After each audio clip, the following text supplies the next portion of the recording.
오늘은 어린이 주일로 우리가 지키죠. 꽃주일이라 그렇게 또 말을 하기도 옛날엔 했습니다. 꽃보다 아름다운 것은 무엇일까? 사람이 꽃보다 아름답고 또 사람 중에서도 어린 아이들이 정말 아름답다, 그렇게 우리는 생각을 하고 있습니다. 여러분 가정에서 자라고 있는 우리 어린 자녀들, 또 손주들, 또 교회에서 자라고 있는 우리 어린이들 모두에게 주님의 은혜와 사랑이 풍성하게 임하기를 축원합니다. 지금 우리 사회를 보면 아이들이 시험 성적, 등수, 좋은 대학 입학, 그런 것에 압박을 받는 참 안타까운 그런 시대가 되었습니다. 우리가 그런 이야기들을 합니다. 우리 세대는 옛날에 그 어떤 마음의 평안함을 주는 추억이 무엇인가? 시골의 조용한 어떤 동네, 또 시골 풍경. 자, 그런 데 가면은 우리가 마음의 평안함을 얻을 수 있다는 거예요. 근데 요즘 자라고 있는 아이들과 요즘 청소년들, 심지어는 청년들 일부까지도 그들의 마음의 고향은 어디인가? 어디일 것 같습니까? 그들은 어디에 가면은 마음의 평안을 얻을 수 있을 것 같을까요? 우리가 생각할 때는 믿는 자녀라면 예배 드릴 때 마음의 평안함을 얻으면 좋겠는데, 근데 우리가 참 놀라운 것은 그들은 컴퓨터 앞에 앉아서 게임을 할 때에 그런 평안을 얻는다는 거예요. 정말 안타까운 일이 아닐 수 없어요. 어려서부터 그런 환경 속에서 자라다 보니까 뭐 다 그런 건 아니지만은 대체적으로 그런 경향으로 흘러가고 있다는 것입니다. 우리는 이런 세대에 정말 우리의 자녀들과 하나님의 자녀들을 말씀으로 키우고 그들을 위해서 기도하는 우리 부모님들과 또 영적인 지도자들이 다 되시기를 간절히 바랍니다. 특별히 어린이들을 위해서 교육에 수고하는 우리 교육자들과 교사들을 위해서도 기도와 관심을 부탁을 드리고요. 또 코로나 때문에 흩어져서 예배에 오지 못했던 우리 어린 생명들, 이제는 교회에 와서 예배 드릴 수 있도록 우리 젊은 부모님들이 마음의 결단을 하시고 또 함께 기도하며 주일학교가 다시 일어설 수 있도록 적극적으로 협력해 주시기를 간절히 바랍니다. 가장 좋은 교육은 저는 본이라 그렇게 생각을 합니다. 어떤 모범을 보여주는 거예요. 샘플을 제시하는 것이죠. 이렇게 하면 된다, 이렇게 살면 된다. 그것이 신앙의 가장 좋은 교육이라고 저는 믿습니다. 예수님께서 이 땅에 오셔서 하신 사역 중에 가르치는 사역을 하셨죠. 말씀을 가르치셨어요. 그런데 말씀을 듣는 많은 사람들이 예수님의 말씀을 듣고 그 말씀의 권위를 그들이 발견합니다. 저분의 말씀은 가르치는 데는 권위가 느껴졌다는 거예요. 그 이유가 무엇인가? 유대의 많은 지도자들, 랍비들이 있었습니다. 나름대로 성경의 박사들이고 성경을 잘 가르치고 말을 잘하는 달변가들이 있었습니다. 그러나 그들의 수많은 가르침에는 권위가 없었어요. 왜? 그들은 가르친 대로 살지를 않았습니다. 말로만, 입으로만 가르쳤지 본을 제시하지 못하고 본을 보여주지 못했다는 거예요. 그러나 예수님이 왜 가르침의 권위가 있었는가? 예수님은 가르치시기 전에 먼저 삶의 모습으로 본을 보여주셨고, 가르치신 것 이상으로 예수님은 본을 보여주는 삶을 살으셨습니다. 말과 행동이 하나였기 때문에, 마음과 행동이 하나였기 때문에 많은 사람들이 예수님의 말씀을 듣고 권위에 놀랐다는 것입니다. 우리 부모님들과 또 앞선 우리 선배 모든 신앙인들이 우리의 후세들에게 정말 본을 제시할 수 있는, 말로만이 아닌 이렇게 예수를 믿어야 된다, 아름다운 삶을 끝까지 보여주는 삶을 살아가시기를 간절히 바랍니다. 요한복음 12장에 보면은 세 가지 중요한 사건이 나옵니다. 첫째는 오늘 본문에 나오는 사건이죠. 두 번째 사건은 무엇입니까? 12절 이하에 보시면은 예수님께서 이제 마지막으로 예루살렘 성에 들어가시는, 그래서 많은 무리들이 와서 호산나를 외칩니다. 이제 우리를 구원하소서, 이스라엘의 왕이시여. 예수님 앞에서 뒤에서 많은 무리들이 그렇게 환호하며 예수님을 환영합니다. 이것은 거짓된 것이 아니라 진실된 모습인데, 그러나 이것은 잠시였습니다. 세 번째 중요한 사건은 헬라인들이 예수님을 찾아와서 예수님을 만나고자 하는 그런 모습들이 나와 있습니다. 이것은 예수님께서 이스라엘만의 구원자가 아니요, 온 인류를 구원하기 위해서 오셨다는 것을 말씀해주고 있는 것입니다. 그러면 오늘 본문 말씀을 보겠습니다. 이 첫 번째 사건은 무엇인가? 마리아가 옥합을 깨뜨리고 귀한 향유를 예수님에게 부어드린 사건이 12장에 나오는 첫 번째 사건이에요. 자, 이 오늘 본문을 보시면은 아주 대조적인 분위기가 나옵니다. 먼저 1절에서 3절까지 보시면은 하이라이트가 마리아가 옥합을 깨뜨려 향유를 예수님에게 부은 이 사건이, 정말 그 사건은 놀라운 사건입니다.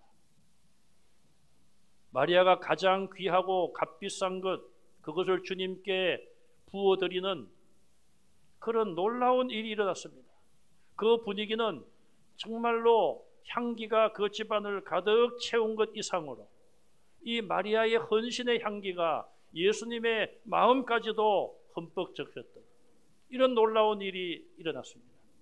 그런데 4절 이하에 보면은 가룟 유다가 나서서 마치 그 분위기에 찬물을 끼얹는 듯한 그런 발언을 하기 시작합니다. 다른 복음서에 보면은 이 사건을 기록하면서 가룟 유다가 이렇게 말을 하자 다른 제자들도 합세하여서 마리아를 비난하고 책망하는 그런 어처구니 없는 사건이 벌어집니다. 완전히 대조적인 모습이에요. 마리아는 자기의 전 재산이라고 할 수 있는 이 귀한 것을 주님 앞에 아낌없이 드렸지만, 가룟 유다는 자기가 무엇을 주님 앞에 드리는 것이 아니라 오히려 남의 것까지 자기 것으로 만들려고 하는 도적 같은 마음을 가지고 있음을 볼 수가 있습니다. 마리아는 주님의 다가올 죽음을 예비하는 그런 의미에서 그의 행동을 주님이 평가해 주셨지만, 가룟 유다와 다른 제자들은 전혀 예수님의 죽음을 준비하지도 못하고 예측하지도 못하는 영적인 어두운 모습을 우리에게 보여주고 있습니다. 오늘 우리가 본문에 가서 보시면 1절에 예수님은 이제 유월절 엿새 전에 베다니로 가십니다.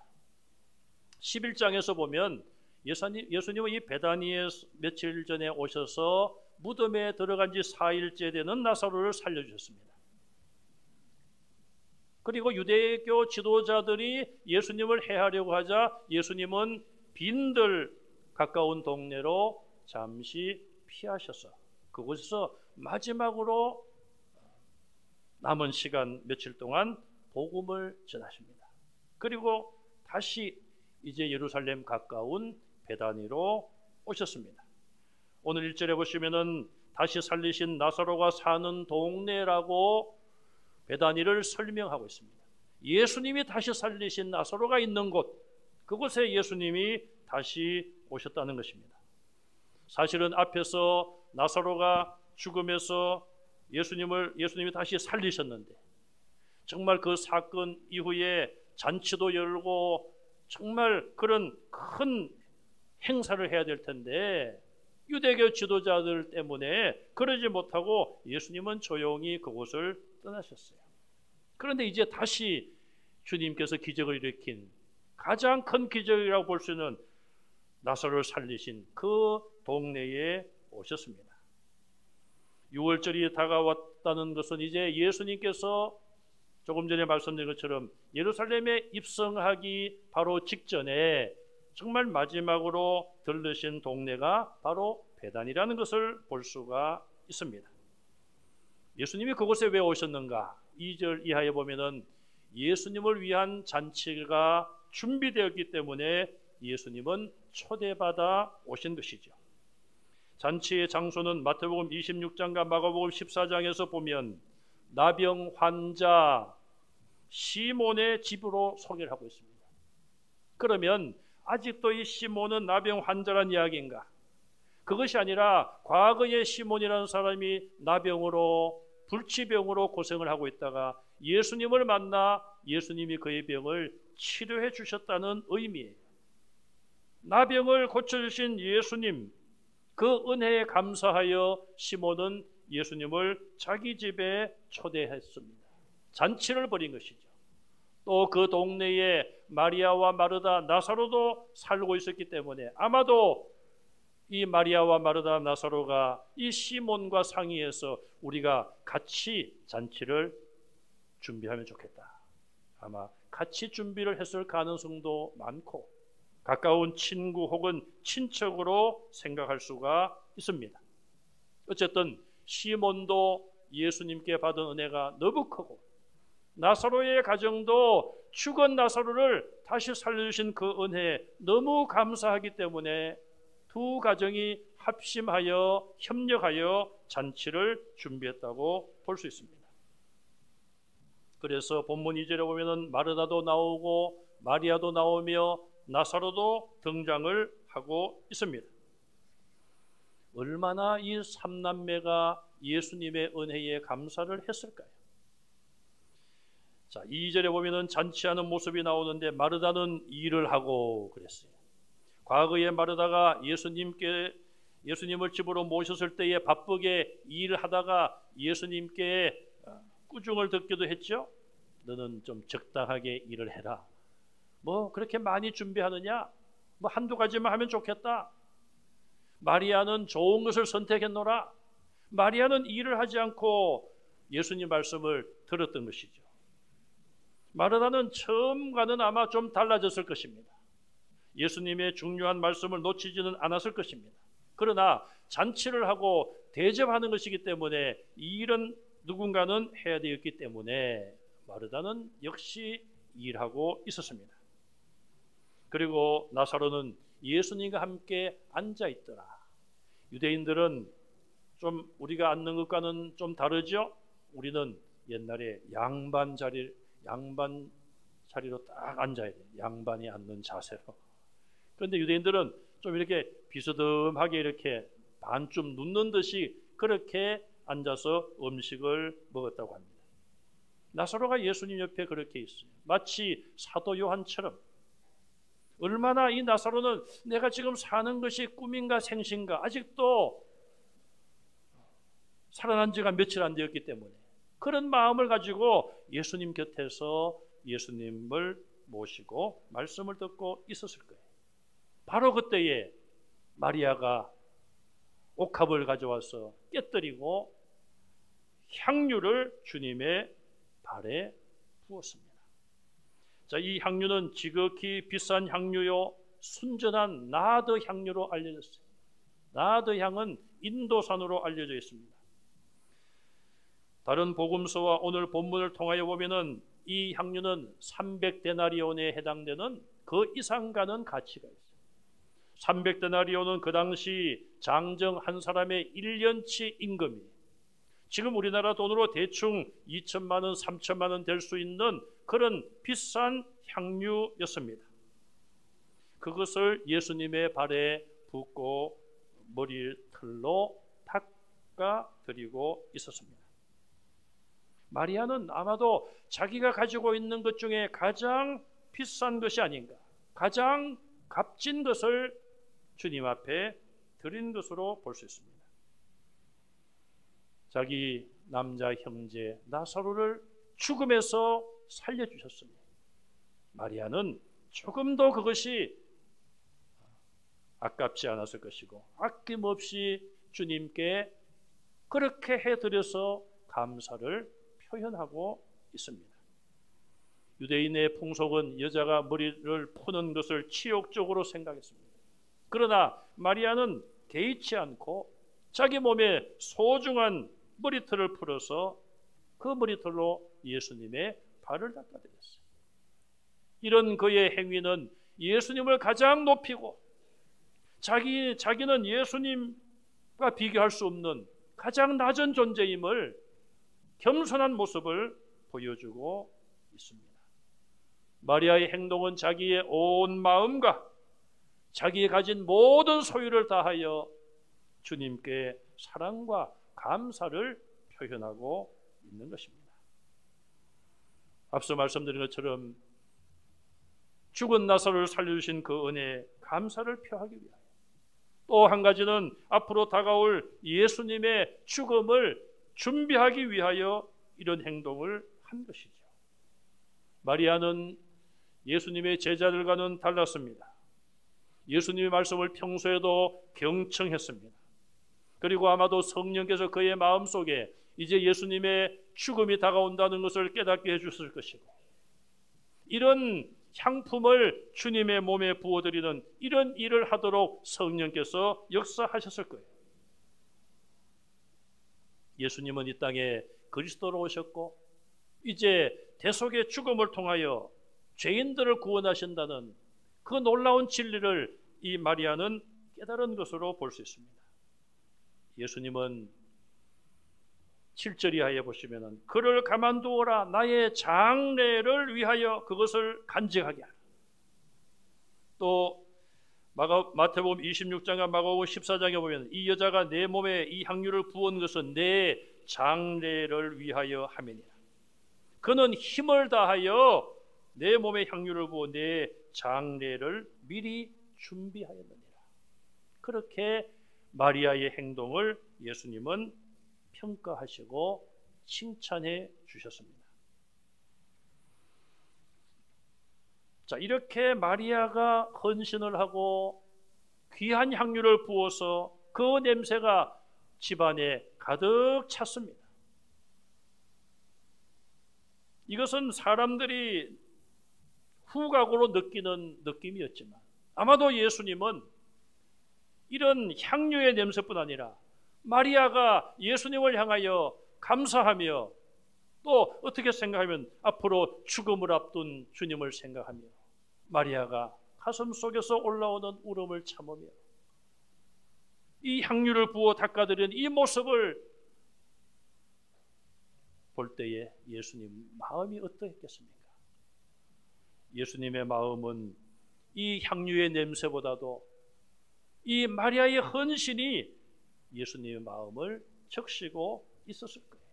그런 엄숙하고 정말 향기로운 말로 표현할 수 없는 이런 헌신과 섬김의 순간에 찬물을 끼얹는 그런 말을 가룟 유다가 합니다. 오늘 본문 말씀 속에 가룟 유다는 왜 이 비싼 것을 허비하느냐, 왜 가난한 자들을 위하여 이것을 쓰지 않느냐 그렇게 이야기를 합니다. 마태복음과 마가복음에서 보면 그는 화를 내면서 어찌하여 이 향유를 허비하느냐. 가룟 유다가 이렇게 선동을 하자 다른 제자들까지도 분개했다고 그랬습니다. 화를 내고 있습니다. 마리아를 책망하고 있습니다. 여러분, 과연 가룟 유다와 제자들의 이런 행위는 바른 것일까요? 감사의 마음으로 또 주님이 죽음의 길을 걸어가시기 때문에 미리 장례를 준비하는 마음으로 정성을 다하여 어떻게 보면 전 재산을 다하여 주님께 이런 마지막 어떤 헌신을 표하고 있는데 이 여인에 대하여 화를 내며 책망하고 그 여인을 괴롭히고 있습니다. 자기들은 생각하지도 못하고 계획하지도 못하고 실행하지도 못하는 그런 일을 지금 마리아가 하고 있는데 마리아의 이런 헌신을 책망하고 있습니다. 주님을 위하여, 교회를 위하여 헌신하시는 분들이 많습니다. 그런데 때로는 그런 분들이 시험을 받을 때가 있습니다. 시간을 드립니다. 정말 피곤하지만은 몸을 바쳐서 주의 일에 앞장서서 헌신하기도 합니다. 또 물질을 하나님 앞에 정성껏 드리기도 합니다. 그런데 다른 분들이 그런 모습을 보고 어떻게 해야 되겠습니까? 나도 좀 닮아야지. 하나님 저에게도 저렇게 시간을 드릴 수 있는 시간의 여유를 주십시오. 저렇게 앞장서서 섬길 수 있는 건강을 주십시오. 저렇게 물질적으로 헌신할 수 있는 물질을 주십시오. 하나님 앞에 기도하며 나도 저렇게 되면 좋겠다. 아름다운 본의 아니겠습니까?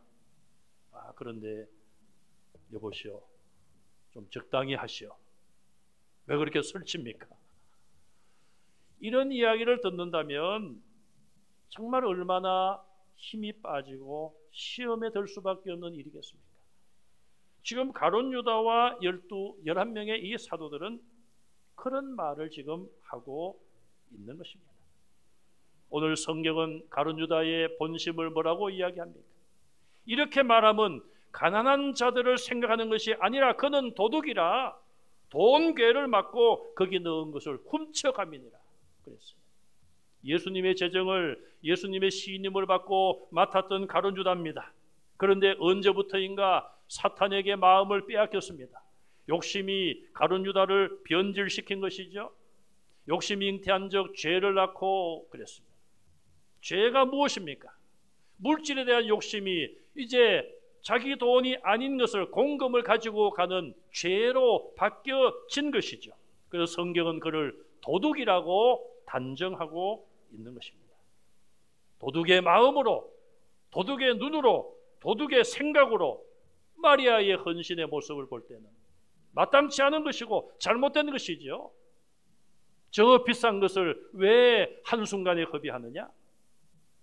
팔아가지고 돈을 300데나리온을 내게 가져오면 내가 그 중에 얼마를 쓱 닦아놓고 내게 수입이 될 텐데, 가룟 유다는 가난한 자들은 핑계로 이야기한 것이고 자기가 챙길 수 있는 몫을 챙기지 못한다는 그런 생각을 도둑의 생각으로 지금 말하고 있는 것입니다. 며칠 전에 뉴스에 보니까 우리 은행 직원이 600억 원을 빼돌렸더라고요. 아무리 뭐 고객의 돈은 아니라고 하지만은 어떻게 직원 한 사람이 600만 원도 아니고 600억 원의 돈을 빼돌릴 수 있는가? 참으로 허술하게 짝이 없다, 그런 생각을 했습니다. 하기야 뭐 한 명 도둑을 10명이 지킨다고 해도 못 막는다, 그런 말이 있습니다. 한 여인이 지금 주님께 감사하고 있고 또 나병의 환자를 앓았던 사람도 고침받은 것에 대하여 주님께 감사를 표하기 위하여 자기 집에서 함께 잔치를 배설하고 주님께 감사하며 주님을 섬기는 그런 시간이 아니었습니까? 잘 분위기가 좋게 흘러갔는데 도둑 한 사람의 선동으로 인하여 다른 제자들까지도 그 선동에 참여한 것이죠.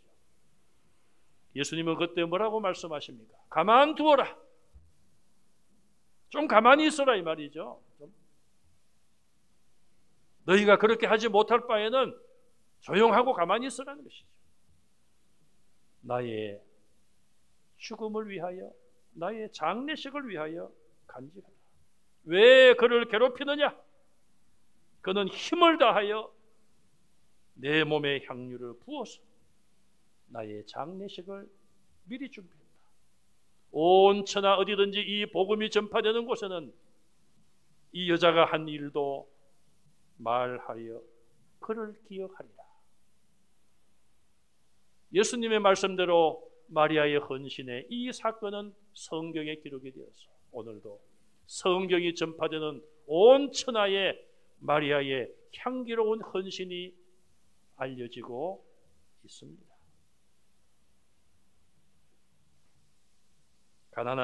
그러면서 주님은 말씀하십니다. 가난한 자는 항상 너희와 함께 있지만은 나는 항상 있지 아니하느니라. 예수님은 이 땅에 오셔서 33년의 삶을 사셨고 공생의 3년을 사셨습니다. 공생의 3년 동안 예수님이 얼마나 바쁜 삶을 사셨습니까? 얼마나 피곤하게 사역을 하셨습니까? 그 3년 동안 예수님을 정말 제대로 대접하고 예수님을 예수님으로 메시아로 하나님의 아들로 대접하고 섬긴 날수가 며칠이나 되겠습니까? 사복음서를 아무리 보아도 예수님만을 위한 잔치를 준비했다는 것은 오늘 본문에 이 기록밖에는 없는 것 같습니다. 그런데 3년 동안에 이 짧은 시간 동안에 3년 내내 주님을 높이고 메시아로 오신 주님을 대접하고 찬양하고 그렇게 해도 부족할 텐데 그 중에 단 하루, 단 몇 시간 예수님을 위한 잔치를 베풀고 이렇게 주님을 향하여 헌신하며 향유를 부어드리고 향기로운 헌신을 하는 이 시간에 가룟 유다는 그것마저도 방해하고 있는 것입니다. 가룟 유다가 내세운 것은 왜 가난한 자에게 주지 않느냐? 여러분, 한국교회는 처음부터 가난한 자들을 구제했습니다. 우리 힘으로 한 것이 아니라 선교사님들이 와서 복음을 전하면서 그분들이 가져온 양식 물질로 가난한 자들을 구제했어요. 이것은 우리가 지금 한국교회가 파송한 선교사님들의 사역을 보면 알 수 있습니다. 우리가 파송한 선교사님들이 가난한 나라에 주로 갑니다. 거기서 복음을 전하고 또 빵을 나눠주고 그들에게 필요한 것을 주면서 복음 전파의 도구로 함께 쓰고 있습니다. 우리 교회는 예산모 선교를 통하여 모기장을 보내주고 있어요. 그러면 그 모기장을 받은 교회들은 성도들에게도 나눠주고 또 그것을 전도의 용품으로 사용하면서 모기장을 얻기 위해서 또 교회 와서 신앙생활하는 분들도 생기고 있습니다. 초창기에는 그렇게 구제를 교회들이 많이 했습니다. 또 우리 한국 사회가 어려울 때에 여유가 있는 교회들 또 여유가 없더라도 어렵더라도 한국 교회는 구제를 힘써 왔습니다. 그러나 지금은 어떻습니까? 이제는 한국 교회가 구제에 대해서 조금 생각을 달리 해야 될 때가 되었습니다. 왜냐하면 국가에서 어느 정도가 아니라 대부분을 감당을 하고 있어요. 옛날에는 국가의 손이 미치지 못할 때는 교회들이 어려운 가운데서 했습니다. 그러나 지금은 국가가 그 모든 것들을 대부분 하고 있습니다. 그러면 교회가 구제를 안 해야 됩니까? 해야 되죠. 성도들 가운데 갑자기 어려움을 당했다거나 정말 어려운 분들 우리가 힘써 도와주고 해야 됩니다. 그러나 옛날과는 상황이 많이 달라졌어요. 사도행전에 나오는 예루살렘 교회는 구제를 어떻게 했습니까? 우리가 드리는 그냥 이 헌금을 통해서도 구제를 할 수 있었을 것입니다. 그러나 사도행전을 보시면은 성도들이 은혜를 받고 사랑으로 하나가 되었습니다. 정말 주님의 사랑이 풍성했습니다. 이런 하나님의 은혜를 받았다니 내가 무엇을 통하여서 이 사랑을 좀 실천할까? 교회 보니까 어려운 분들이 있습니다. 내가 어떻게 하면 저분들을 도울 수 있을까? 그래, 내가 여유가 있는 땅이 있지. 땅을 팔아가지고 목돈을 가지고 교회 가져왔습니다. 사도들은 그 목돈을 구제한 일에 쓸 수밖에 없었던 것이죠. 그래서 성경의 구제는 정말 은혜 받은 분들이 너나 할 것 없이 많은 사람들이 여유 있는 재산을 팔아서 그 재산을 목돈을 가지고 와서 매일마다 구제한 거예요. 매일. 매일 구제했습니다. 오늘날 한국 교회가 그렇게 할 수가 있습니까? 그렇게 하기가 어렵죠. 왜? 내 것을 포기해야 돼. 뭐 그렇게 된다면 좋죠. 사실은 공산주의 사상이 성경에서 나온 거예요. 성경을 잘못 해석한 거죠. 자발적으로 그렇게 해야 되는데 제도를 만들어서 법으로 그렇게 한 것이 공산주의예요. 가룟 유다의 이런 주장은 정말 가난한 자를 위한 것이 아니라 결국은 자기 욕심을 위하여 도둑의 마음으로 마리아의 그런 헌신과 행동을 폄하하고 비난하고 있는 것입니다. 우리도 나도 정말 주님을 위하여 내가 잔치를 마련한다면, 만약 주님이 그 잔치에 오신다면, 육신의 몸을 가지고 오신다면 나는 주님을 위하여 무엇을 드리고 준비하여 섬길 수 있을까요? 주님은 만물의 주인이시고 우리에게 대접을 받고자 하신 분이 아니지 않습니까? 그렇다면 주님은 무엇을 원하실까요? 오늘 여러분들의 삶 속에 예수님의 이름으로 잔치를 준비하시고 그 잔치에 많은 죽어가는 영혼들을 초청하시고 그들이 예수님 만나고 예수님 믿고 구원 얻을 수만 있다면 예수님은 그런 잔치를 기뻐하실 것입니다.